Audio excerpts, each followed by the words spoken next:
El Vaticano es la institución religiosa más rica del mundo. Sus pinturas, sus basílicas y sus tesoros invaluables podrían rivalizar con los museos de naciones enteras. Su banco gestiona discretamente miles de millones. Su influencia se extiende desde Wall Street hasta los pueblos más pobres del planeta. Pero hay una parte en la que la mayoría nunca piensa: este imperio de riqueza no fue simplemente legado del cielo. Fue construido. En Historia Líquida nos entusiastan las historias relacionadas con el dinero, economía y finanzas, por lo que tu suscripción, like, share o comentario nos ayuda a llegar a más gente. Ahora sí, te decía. Y como toda fortuna en la historia, sus cimientos se levantaron no solo con fe, sino con dinero, poder y acuerdos que escandalizarían a los fieles. No se trata de teología, sino de economía. Porque la historia de la riqueza del Vaticano es la historia de cómo un movimiento espiritual se convirtió en un imperio financiero y de cómo el dinero se transformó en el oxígeno de la religión. El origen se remonta al momento en que el cristianismo fue legalizado. En el año 313 después de Cristo, el emperador romano Constantino promulgó el Edicto de Milán, legalizando el cristianismo y poniendo fin a siglos de persecución.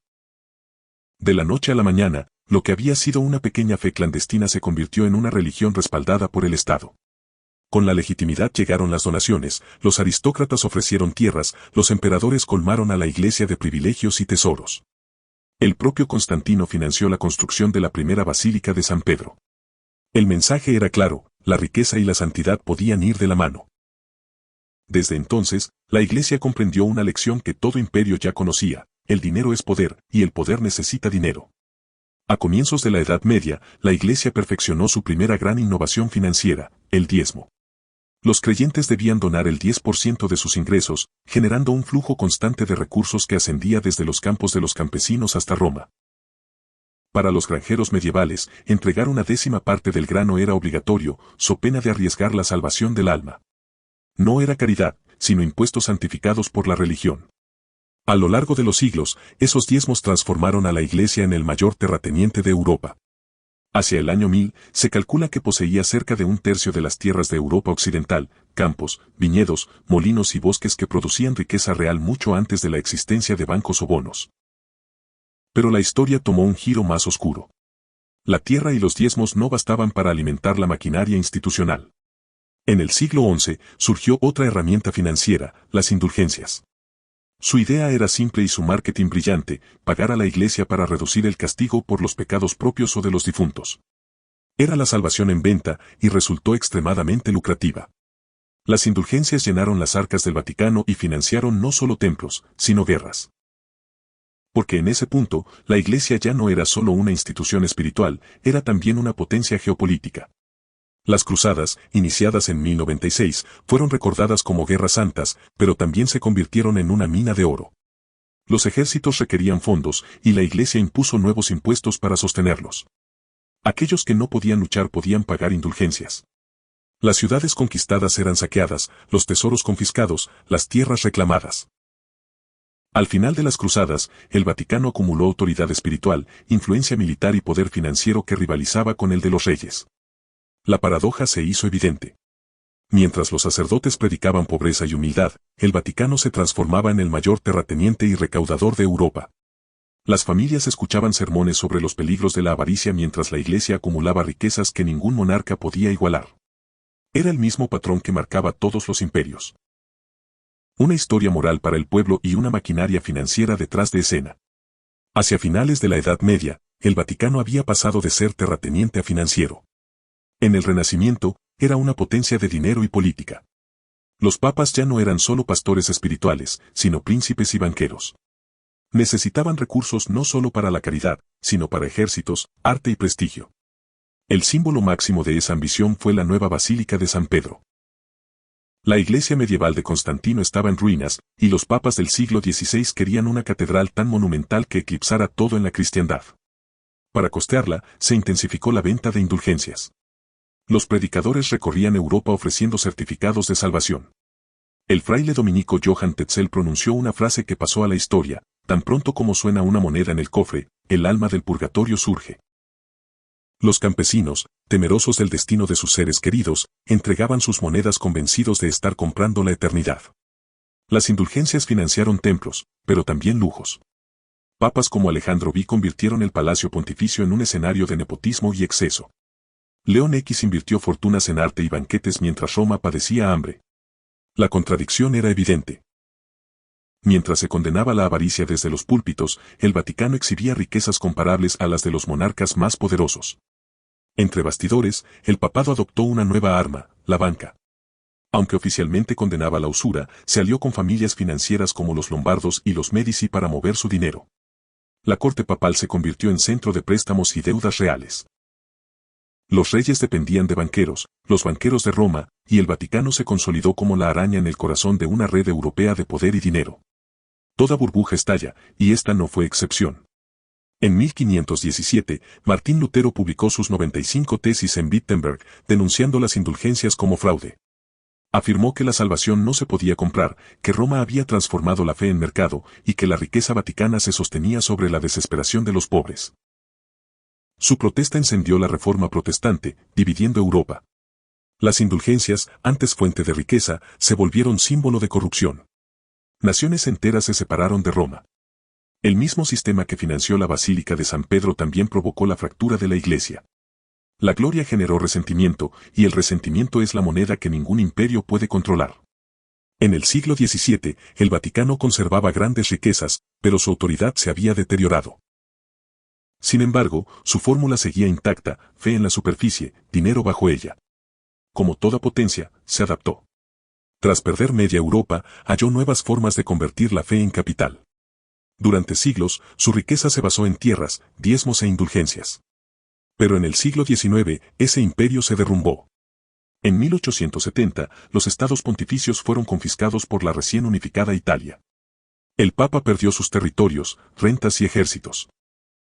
El Vaticano pasó de imperio territorial a poder espiritual, y muchos creyeron que su influencia económica había terminado. El Renacimiento llegó en 1929 con el Tratado de Letrán. Benito Mussolini, buscando apoyo papal a su régimen fascista, firmó un pacto que devolvió la soberanía sobre la Ciudad del Vaticano y otorgó una compensación millonaria, 750 millones de liras en efectivo y 1.000 millones en bonos estatales. Ajustado a la actualidad, equivaldría a miles de millones de dólares. El Vaticano pasó de la ruina al rescate, financiado por un dictador que necesitaba legitimidad. Con ese capital nació el Instituto para las Obras de Religión, conocido como Banco Vaticano. Oficialmente, administraba fondos religiosos y caritativos, en la práctica, se convirtió en un poder financiero opaco. Durante la Guerra Fría, su dinero financió movimientos anticomunistas. En la década de 1980, se vio envuelto en el escándalo del Banco Ambrosiano, cuando miles de millones desaparecieron y Roberto Calvi, apodado el banquero de Dios, fue hallado muerto bajo el puente de Blackfriars, con los bolsillos llenos de ladrillos. Su asesinato desató rumores sobre vínculos con la mafia, agencias de inteligencia y lavado de dinero. La paradoja resultó brutal. Una institución que predica la humildad había dominado las finanzas con maestría corporativa. Acumuló riqueza mediante tierras e indulgencias, la resucitó con tratados y bancos y la protegió con secretismo. Aún entre escándalos, el Vaticano seguía siendo intocable. Hoy, la riqueza exacta del Vaticano permanece en misterio. Sus colecciones artísticas, como la Capilla Sistina de Miguel Ángel o los frescos de Rafael, valen miles de millones, aunque no puedan venderse. Sus propiedades e inversiones están dispersas bajo capas de instituciones. Oficialmente, sus presupuestos parecen modestos, pero la historia enseña que las apariencias son ilusiones, y las ilusiones son herramientas de poder. La riqueza del Vaticano no cayó del cielo. Fue diseñada, acumulada y defendida con impuestos, tierras, indulgencias, tratados y bancos. Se forjó vendiendo salvación, grabando fieles, pactando con reyes y dictadores, y manipulando capitales, tal como hacen los gobiernos y corporaciones actuales. La historia no trata de fe, sino de poder. El estado actual de la riqueza del Vaticano en 2026 refleja una institución con activos significativos, aunque con complejidades económicas profundas.